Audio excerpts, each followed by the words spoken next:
नमस्कार, देशोन्नतीच्या सुपर 30 मध्ये मी साक्षी आपलं स्वागत करते।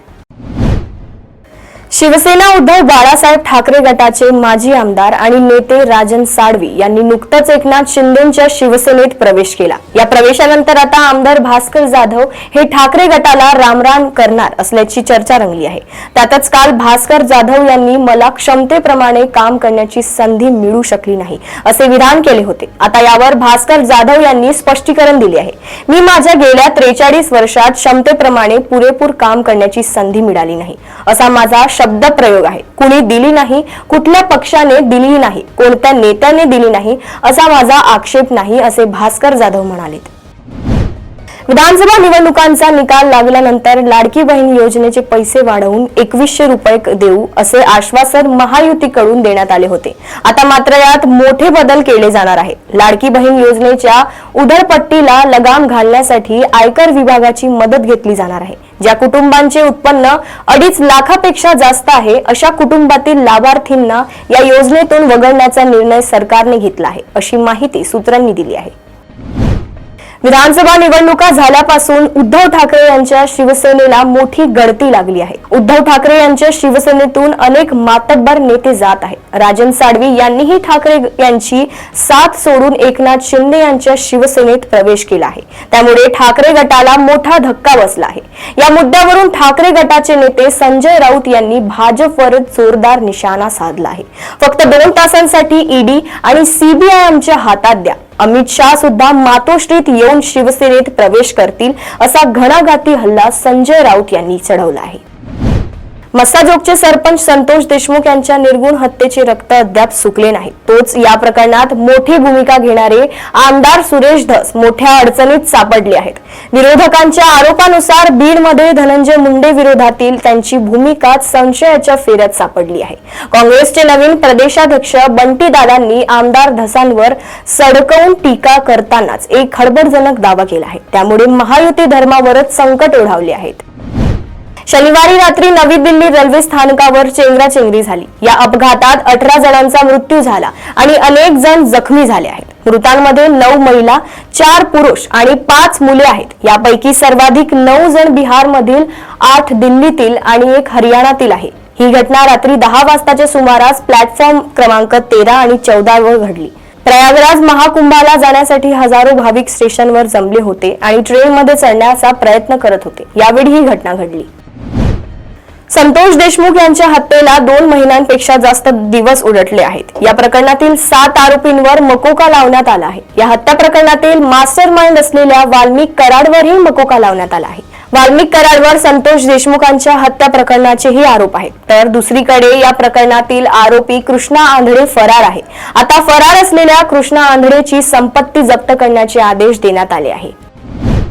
महाराष्ट्र आणि मध्य प्रदेशच्या सीमेवर असलेले उमरटी गावातून धक्कादायक बातमी आली आहे। या गावातून जळगाव पोलीस दलातील पोलीस कर्मचाऱ्याचे अपहरण झाले आहे।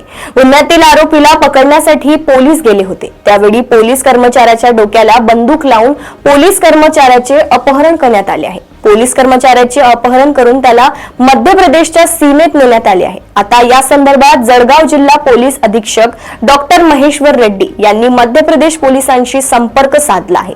त्या पोलीस कर्मचाऱ्याच्या सुटकेसाठी युद्ध पातळीवर प्रयत्न सुरू करण्यात आले आहे। लग्न झाल्यानंतर तब्बल 5 वर्षांनंतर महिला गर्भवती झाली। तिने गोंडस मुलीला जन्म दिला। मात्र महिनाभरानंतर बाळ दूध पित नसल्यामुळे आई तणावात आली। दिवसेंदिवस बाळाची प्रकृती खालावत जात असल्यामुळे आईचा तणाव वाढत गेला। त्याच तणावातून तिने विष प्राशन करून जीवनयात्रा संपवली। ही हृदयद्रावक घटना हुडकेश्वर पोलीस ठाण्याच्या हद्दीत उघडकीस आली आहे। भाग्यश्री राजेश वानखेडे असे मृत मातेचे नाव आहे। भाजपचे आमदार सुरेश धस यांनी राष्ट्रवादीचे नेते धनंजय मुंडे यांच्या भेटीवरून चर्चा सुरू असताना धनंजय देशमुख यांनी प्रतिक्रिया व्यक्त केली आहे। धस आणि मुंडे यांच्या भेटीने मनात चलबिचल नाही, गाव आहे, लोकप्रतिनिधी आहेत, या लढ्याला त्यांनी स्वतःच्या अंगावर घेतला आहे। या प्रकरणात कुणीही दगाफटका करू नये, एकही आरोपी सुटता कामा नये ही आमची प्रामाणिक अपेक्षा आहे। एखादा आरोपी सुटणार आहे असं जेव्हा आम्हाला वाटेल त्यावेळी मी आणि माझे कुटुंब टोकाचं पाऊल उचलणार आहे असा गंभीर आणि निर्वाणीचा इशाराच धनंजय देशमुख यांनी दिला आहे। पंतप्रधान नरेंद्र मोदी यांचा अमेरिकेचा दौरा झाल्यानंतर आता पुन्हा एकदा अवैध स्थलांतरितांचा पाठवणी सुरू झाली आहे। पहिले विमान 5 फेब्रुवारी रोजी आले होते।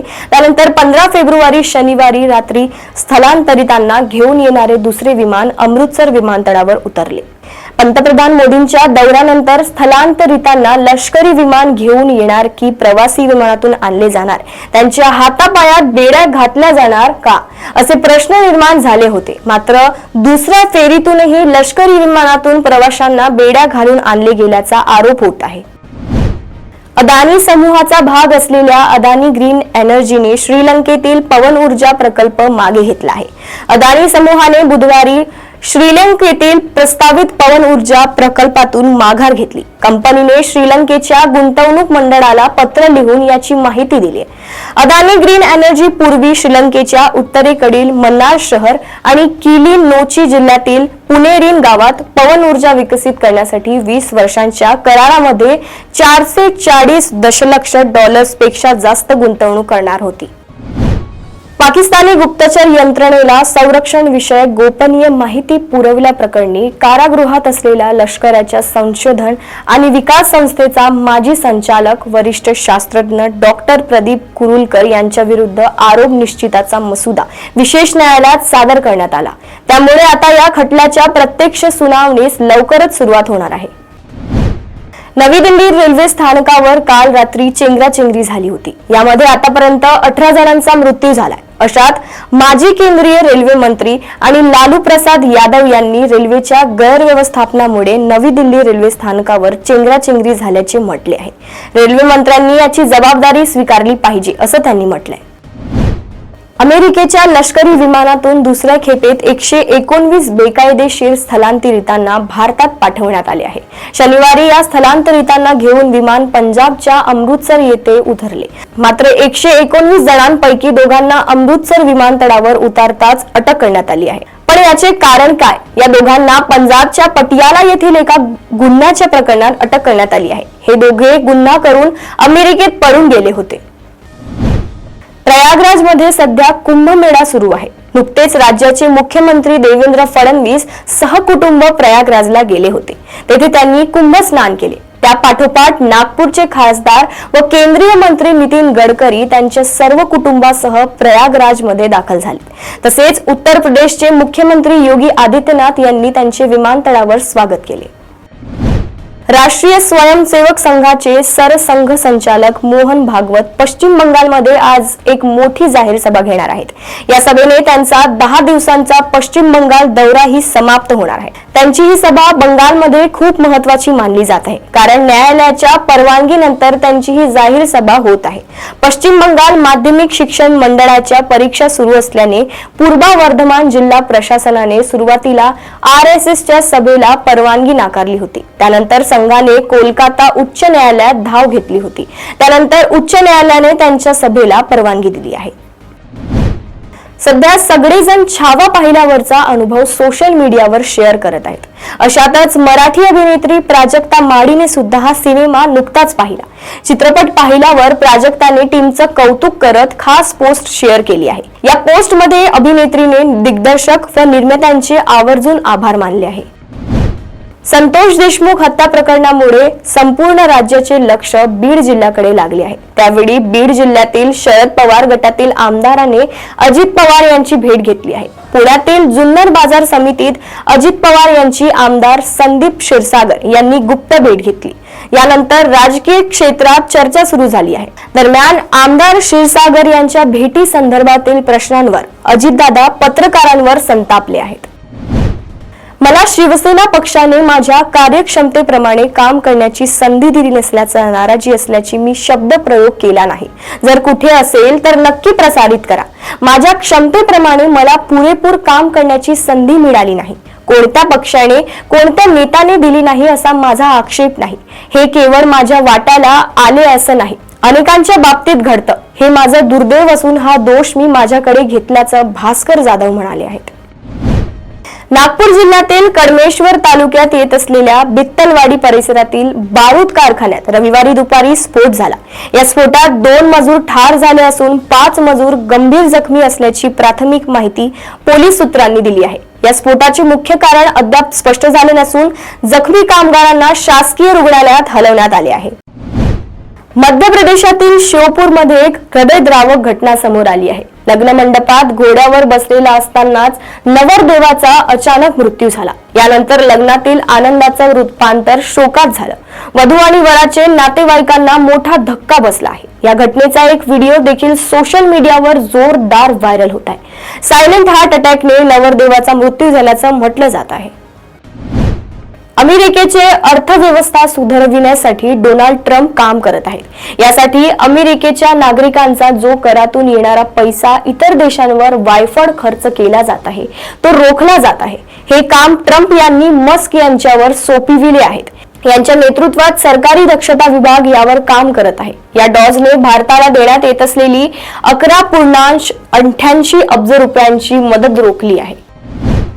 उत्तर प्रदेशातील कानपूर मधून एक विचित्र घटना समोर आली आहे। या ठिकाणी सध्या पोलीस भरती सुरू आहे। यात एका गरोदर महिला देखील आली होती। विशेष म्हणजे तिने धावण्याच्या चाचणीत भाग घेतला आणि शर्यत सुरू होताच धावू लागली, पण मध्येच ती थांबली आणि तिने पोलीस अधिकाऱ्यांकडे 5 महिन्यांनी पुन्हा संधी मिळण्याची परवानगी मागितली आहे।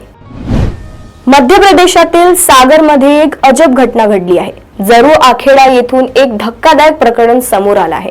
2 मुलांची आई घरातून पळून गेली। तिला इंस्टाग्रामवर रील बनवण्याची खूप आवड होती। तिथे तिची एका तरुणाशी भेट झाली। असं सांगितलं जात आहे की महिला तरुणाच्या प्रेमात पडली होती आणि व्हॅलेंटाईन डेच्या दिवशी ती पळून गेली। प्रयागराज महाकुंभ मेळ्यात जाण्यासाठी भाविकांचा वाढलेला ओढा बघता भाविकांनी केलेल्या मागणीच्या अनुषंगाने दक्षिण पूर्व मध्य रेल्वे विभागाने गोंदिया आणि इतवारी जंक्शन मधून पुढील काही ठराविक दिवशी विशेष गाडी कुंभमेळा करिता चालवण्याचा निर्णय घेतलेला आहे। त्या अनुषंगाने पुढील 18, 20, 21 आणि 23 फेब्रुवारी या दिवशी या विशेष गाड्या सोडण्यात येणार आहे। अमेरिकेने भारतात परत पाठवून दिलेल्या अवैध प्रवाशांपैकी 2 पटियाला पोलिसांनी अटक केली आहे। हत्या प्रकरणातील आरोपी जे अमेरिकेला पळून गेले होते ते पोलिसांना 2 वर्षांनी सापडले आहेत। संदीप आणि प्रदीप असे या 2 आरोपींचे नाव आहे। अमेरिकेने हातकड्या आणि पायात साखळ दंड घालून शनिवारी 116 अवैध भारतीयांना लष्करी विमानातून पाठवून दिले आहे। काही वर्षांपूर्वीच महेश मांजरेकरांनी गोरेगाव येथे स्वतःचा रेस्टॉरंट सुरू केलं होतं। सुका सुखी असा या रेस्टॉरंटचं नाव आहे। महेश मांजरेकर यांच्या या रेस्टॉरंटला अनेक खवय्ये भेट देत असतात। आता नुकतीच त्यांनी आपल्या रेस्टॉरंटमध्ये एका नव्या मेन्यूची भर घातली आहे। या नवीन मेन्यूच्या लॉन्चसाठी त्यांनी मनसे अध्यक्ष राज ठाकरे यांना आमंत्रित केले होते। महेश मांजरेकर यांच्या विनंतीला मान देत राज ठाकरे यांनी सुद्धा त्यांच्या रेस्टॉरंटला भेट दिली। आयसीसी चॅम्पियन्स ट्रॉफी 2025 स्पर्धेला 19 फेब्रुवारी पासून सुरुवात होत आहे। टीम इंडिया या स्पर्धेसाठी दुबईत दाखल झाली आहे। या स्पर्धेच्या यजमानपदाचा मान पाकिस्तानकडे आहे। त्यामुळे टीम इंडिया संपूर्ण सामने हे सुरक्षेच्या दृष्टीने दुबईत खेळणार आहे। साखळी फेरीतील सामन्यांची तिकीट अवघ्या काही क्षणात विकली गेली। त्यामुळे इतर क्रिकेट चाहत्यांना तिकीट मिळाली नाहीत। त्यामुळे आता आयसीसीने टीम इंडियाच्या सामन्यांसाठी अतिरिक्त तिकीट उपलब्ध करून देण्याचा निर्णय घेतला आहे। आयसीसीने सोशल मीडियावरून याबाबतीची माहिती दिली आहे। सध्या सगळीकडे विकी कौशलच्या छावा चित्रपटाची चर्चा आहे। सामान्याप्रमाणेच अनेक सेलिब्रिटींनी देखील हा चित्रपट पाहून आपल्या प्रतिक्रिया दिल्या आहेत। यातच आता मराठी अभिनेते शरद पोंक्षे यांनी देखील छावा चित्रपट पाहिला आहे। दरम्यान त्यांनी चित्रपट पाहिल्यानंतर एक व्हिडिओद्वारे त्यांची प्रतिक्रियाही दिली आहे। छावा चित्रपट त्यांना एवढा भावला आहे की त्यांनी या चित्रपटाचे दिग्दर्शक लक्ष्मण उतेकरांचं आणि चित्रपटाच्या टीमचं भरभरून कौतुक केलं। एवढंच नाही तर त्यांनी हा चित्रपट पाहिल्यानंतर प्रेक्षकांना हात जोडून एक विनंती देखील केली आहे। रणवीर अलाहाबादिया यांनी YouTube show India's got talent मध्ये केलेले वक्तव्य गेल्या काही दिवसांपासून चर्चेत आहे. या वक्तव्याचे पडसाद देशभरात उमटले असून प्रशासकीय यंत्रणांकडून या संपूर्ण प्रकरणाची चौकशी केली जात आहे. मात्र रणवीरच्या या कार्यक्रमातील वक्तव्याची झड इतर कॉमेडियन्सना देखील बसताना पाहायला मिळत आहे. कारण स्टँड अप कॉमेडियन अनुभव सिंग बस्सी याचा लखनौ मधील शो रद्द करण्यात आला आहे. कायदा आणि सुव्यवस्थेचा मुद्दा उपस्थित करत पोलिसांनी त्याचा शोला परवानगी नकारली आहे. तर या होत्या आजच्या सुपर 30 बातम्या. अशाच बातम्या जाणून घेण्यासाठी बघत रहा देशोन्नती. नमस्कार.